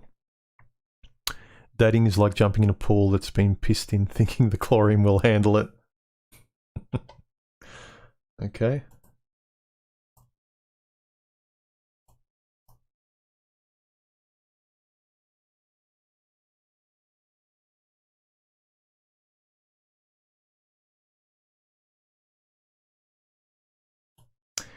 LA says the original Italian version of Swept Away. The slap heard around the world. Yeah. Did you know that the Guy Ritchie version, the more modern version of Swept Away, the guy in that is actually the son of the guy in the original one? Interesting tidbit.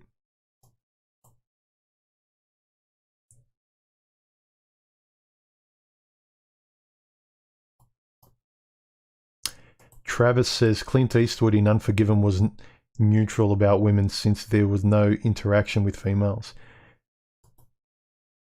Yeah, actually, Clint Eastwood's movies are a good masculine character because, you know, unless it's an obviously romantic story. I think like what's the one with what's that actress name? Is it Play Misty for Me or no? The Bridges of Madison County. But generally, his masculine characters, women don't factor into it. It's all about the hero's journey, the man's world, the obstacles he's facing, the things he's overcoming.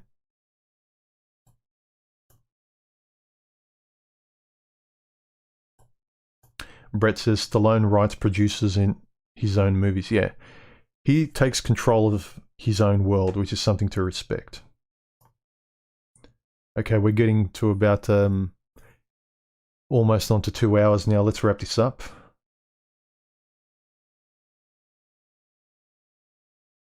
Any of your final questions, guys?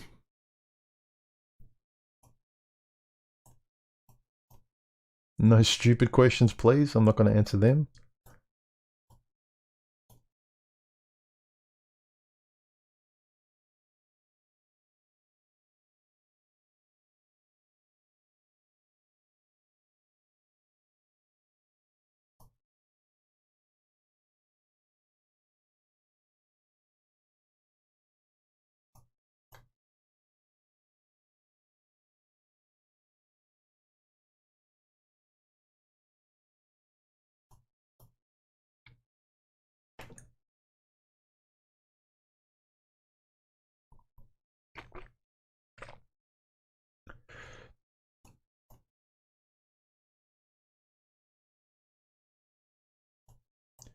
Jack says, this morning a friend was praising his wife to me and how great she is. I'm 44.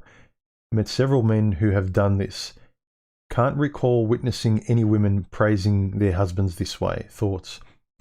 Yeah, it's a shame that there's a virtue signaling amongst women when they get together and even in front of their partners to tolerate their men and roll their eyes as though, like, you know, look what I have to tolerate. Look at my dog that doesn't behave. Whereas men don't tend to do that. You'll either get men being neutral, not saying anything, or they'll praise their wife. Because at the heart of it, like, it kind of reflects on you. If you complain about your wife or the person you're with, then why are you with them? It's embarrassing that you're complaining about someone you're tolerating. Whereas with women, they do. Again, men and women are different. But it goes to actually show that in public, a lot of women, that they can put their man down or roll their eyes and feel like they're tolerating a stupid husband. You look at sitcoms like Everybody Loves Raymond, you know, where the woman's brilliant and she's just tolerating a man, and that's her being a good woman. Look how great she is. Look at what she puts up with. But it's not so much what she puts up with. Look how much better she is than this idiot. And it's hard to respect an idiot. And then they wonder, oh, why we're all the good men. Well, you're training yourself not to like them and to see every man as an idiot and incompetent right from the first step. You haven't even given you're trying to fit him in your culturally conditioned idiot box. And the moment a man has any kind of self-respect, you feel uncomfortable because you haven't been exposed to an individual who won't stand for being treated like a fool, who demands self-respect and demands mutual respect.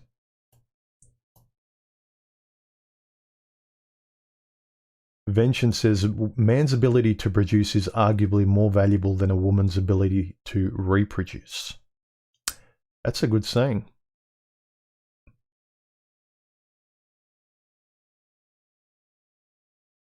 Adriano, thank you for the super chat. He says, do you Rollo Tomasi work is accurate? Are you asking, do I think Rollo Tomasi's work is accurate? Yeah, I think he says a lot of astute things, which I think is why he's popular. I don't like necessarily how much the female is at the spine of everything. But in terms of sort of male-female relations, yeah, he's pretty right.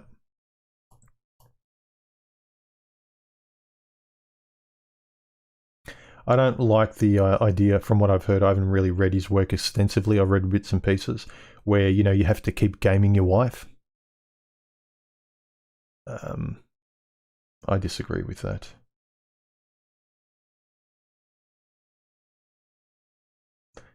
Where the only way to keep a woman is to treat her like royalty and give her the excess of everything she's demanding. I mean, if you don't have limits or you don't have standards for a woman yourself, if your standard is just like, oh, there's this technique where whatever she wants or however she wants something, I adjust it, but I give her everything. I say yes to everything she wants, but in my way. You're still saying yes to everything. But more importantly, I don't like the focus on women in a lot of that red man group kind of scenario. In those circles, they say a lot of they talk about a lot of stuff that's true, and I don't disagree. I don't like the focus on women because it takes away from a lot of the self-actualization, self-respect you'd have as a man if you're always placing women ahead of you in everything. Because if you're calibrating your mind to think, yeah, but what would a woman say? Or how will I say this to a woman? Or how will I get what I want by saying it to a woman? It's like woman, woman, woman, woman.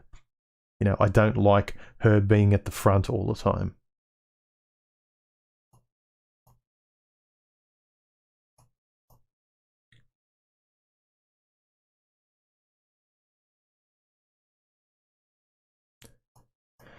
All right, let's get to the finish line, guys, and wrap this up. We're almost at 2 hours.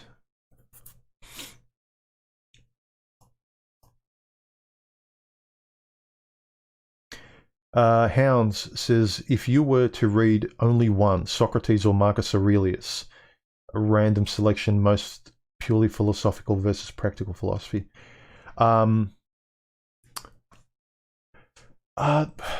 Socrates and Marcus Aurelius are good in different ways. Quick, in sort of quick sound bites, almost in the same way you could pick up Bukowski and read a quick poem. I'd say Marcus Aurelius as you know, if you want a red pill a day. I'd say Marcus Aurelius, but Socrates I think is pretty good too. I'm more of a fan of Aristotle though.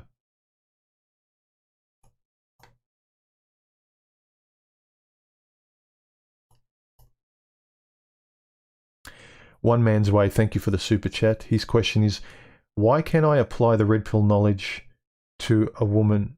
Why can't I apply red pill knowledge to women I meet, but fail when my ex pre-MGTOW contacts me?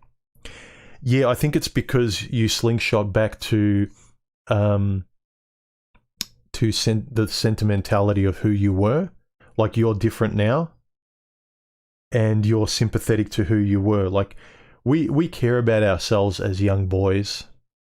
We care about our family. We care about the past that meant something to us. So in a sense, I think our old past, who we were, and the people associated with it, you know, if an old school friend calls you up from the past and you haven't heard from him in 10 or 15 years, you still have a sympathy. Like, there's this sentimentality to be slingshotted back there. And I think the problem is that you've grown now. You've become a bit more enlightened. And it's almost like your personality splits. Your ex calls you, and then you're infantilized.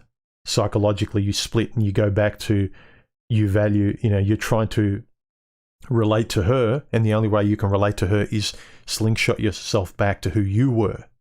And so you've disengaged to who you are now. So I think that split occurs. So you're no longer who you are now. You're relating to her from memory, which is really difficult. And I don't think it's a healthy way to be.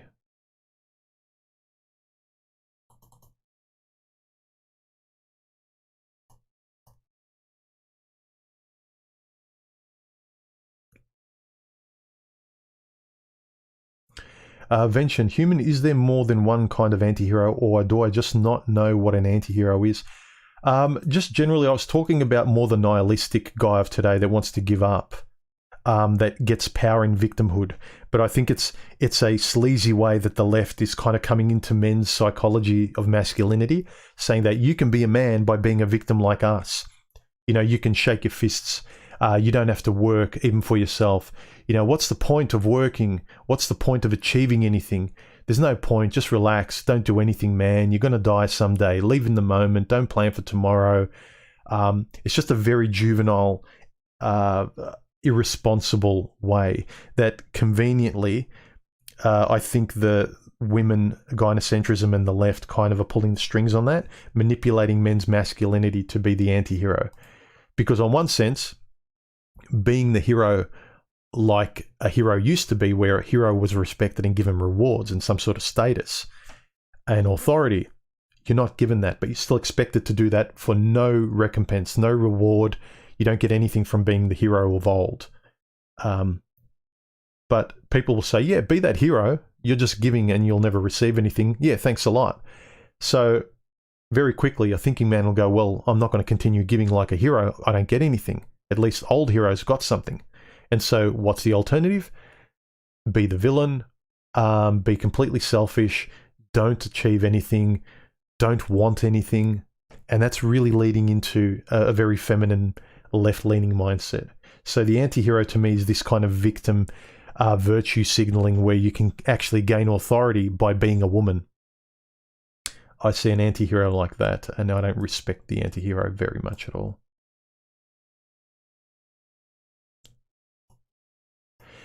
Thaddeus says, your goal, your aim with your audience. I don't have one. My videos are more like a video diary, where I'm suggesting ways of thinking. I'm working things out for myself and trying to have a more intimate conversation. Because I think that guys, like I know with myself, when I started to personalize a lot of this stuff and how I would use it in my life and how I would interact with women, that's when my life started to become better. When it wasn't just theory, when it wasn't just kept in the book, in words in the book, that I could actually use it in life, that I could speak it, that I wouldn't just admire the words of someone else, that I could actually start to use it in my own lexicon. I could speak better and think better and interact and say no in front of women.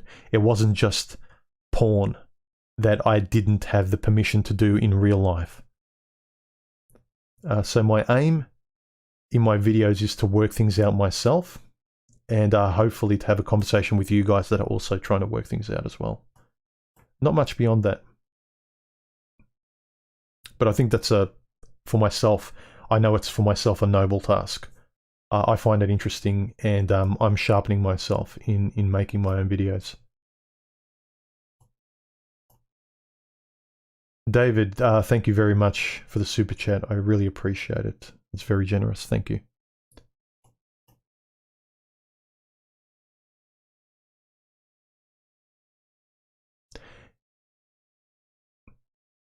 Just like more life success coaches, they sell you the idea, not a practical solution. Yes, although the hard thing, yeah, there are a lot of hucksters. What's worse is the ones that give you like a foolproof 3-step plan that they tell you will guarantee a greater life. And when it doesn't, because everyone's different and everyone's been raised differently and everyone's slightly got their dials adjusted differently in themselves, when you don't achieve happiness like promised from these gurus, you feel even worse because you feel like you failed. Be very wary of life coaches. Most of them, you'll take a look at them, they're barely in their 20s. It's like, what experience have you had? A coach tends to have a lot of experience. And they still might be a bad coach. But to self-proclaim yourself, to proclaim yourself as a coach.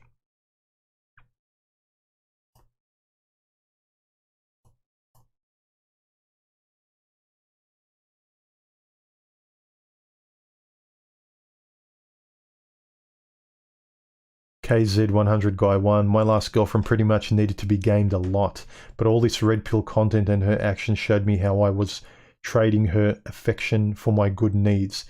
Didn't last long after that. That's the efficacy of red pill stuff, is to to really gain some practical respect in the relationships you're having, particularly with women.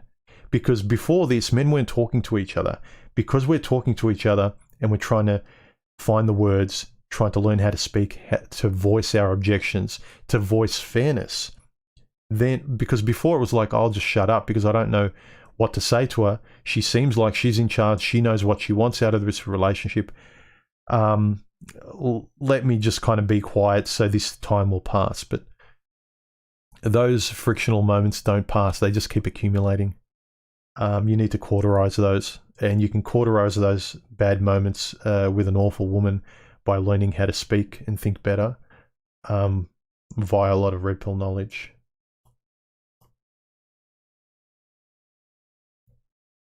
Thanks, Don, for the super chat. He says, why Aristotle? I liked how he simplified.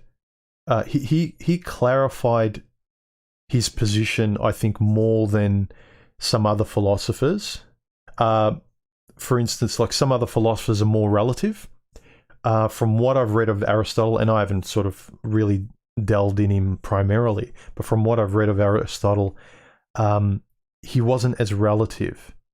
And I liked the way, I liked his thoughts, the way he expressed his concepts. I think they seem more applicable to me. I can relate to them in life more than, while Socrates is still good, I can kind of relate to the practical efficacy of Aristotle's stuff more than I can of, say, Socrates. Epictetus is another good one too that I like. Why? It's hard to say why, but generally the more I read of Aristotle, I like him. Not to say that I don't like the others. It's just, you know, if I had to choose, if someone said you can only read one of the Stoics, if I had to read one of the Stoics, it'd probably be Epictetus if I couldn't read any other one. But generally, as a well-known philosopher, I lean more to the Aristotelian perspective. It's more grounded. It's less conceptual and abstract. Aristotle tends to kind of connect for me, the real world, the concepts to the real world, and he bridges those really well with how he describes things. Whereas with the other guys, sometimes there's metaphors.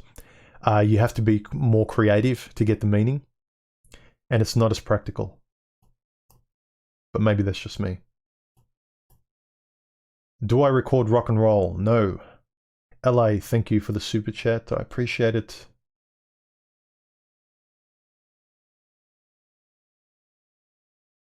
All right, we've hit 2 hours. Let's wrap this up.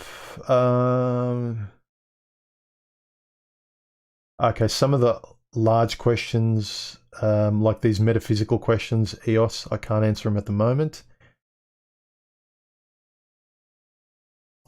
Brad says, Aristotle is my favorite philosopher. High five, man. I think that's about it, guys. Okay, I'll try and answer EOS's last question.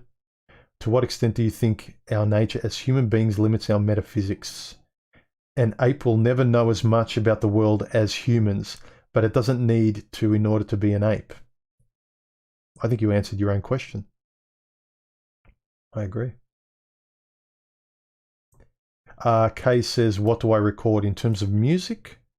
Mostly orchestral type soundtrack music and EDM, which is most of the music you've seen on my videos in the last couple of years has been my own, the intro music and stuff like that. So that's all my own stuff. Anyway, guys, aside from the hiccup at the start where I didn't know what was happening with my audio, I don't know why that echo was happening. It was a really good one. A lot of guys attended, which I'm thankful for. And remember to subscribe, comment below, hit the like button and share my videos around on your social media if you can. That'll help me out. Thanks to all you guys who donated and super chatted today. Really appreciate it. I'll talk to you soon. Bye.